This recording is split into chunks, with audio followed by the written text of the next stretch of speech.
Évariste Ndayishimiye est dans une logique de vanter une paix de façade. Une paix de façade qui, en réalité, n'est pas la paix que le peuple burundais a besoin. Depuis 2015, le pays vit le calvaire. Notre pays semble chaque jour vers une autre guerre civile. Évariste Ndayishimiye, lui, pense que si on ne parlait pas de cette crise, si on ne parlait pas de ces problèmes,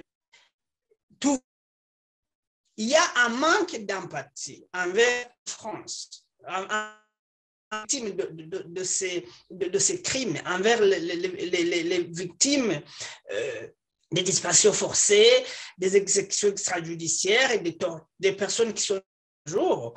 Et ce n'est pas quelque chose que Évariste Ndayishimiye ne connaît pas, parce que ces exactions sont commises par les services secrets du pays, les services de police et même certains éléments des corps de défense et de sécurité, dont les Imbonerakure aussi. Alors, Évariste Ndayishimiye connaît qu'il n'y a pas de paix au Burundi. Il sait bien que les conditions pour une autre guerre civile sont là, mais il préfère vanter une paix de façade pour dire que la situation, que tout va bien au Burundi, c'est le langage du régime depuis 2015. Mais est-ce que cela n'extériorise pas un dirigeant qui ne se soucie pas du bien-être matériel de la population, un dirigeant, au fait, qui est insensible aux souffrances des gens qui les gouvernent? C'est la véritable facette de M. Évariste Ndayishimiye, c'est la véritable facette du régime CNDD-FDD. Un dirigeant qui, en réalité, ne se soucie pas des personnes qui disparaissent chaque jour.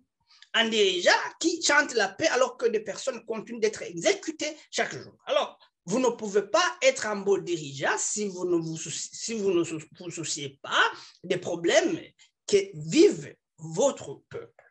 Évariste Ndayishimiye a depuis longtemps continué à soutenir qu'il se range du côté de la population, qu'il souffre parce que le peuple burundais est mécontent de certains dysfonctionnements de l'administration. Mais est-ce que c'est le même Évariste Ndayishimiye qui aujourd'hui ose porter le flambeau de la paix pour dire que tout va bien dans le pays, alors chaque jour qui se passe, on voit et on voit des personnes qui sont arrêtées, tuées, des cadavres qui sont découverts dans la rue, dans les rivières, dans les brousses. On voit aussi des attaques des groupes dans le pays. Et c'est ça la paix que Évariste Ndayishimiye ose vanter à la facette du monde. Je ne pensais pas à un truc de flambeau de la paix, parce que la paix, ce n'est pas quelque chose que l'on chante. La paix, on la vit. Nous avons des exactions qui sont commises sur l'étendue du territoire, des gens qui meurent chaque jour, des gens qui sont arrêtés par les services secrets et puis qui disparaissent des radars, on ne les retrouve plus. D'autres sont retrouvés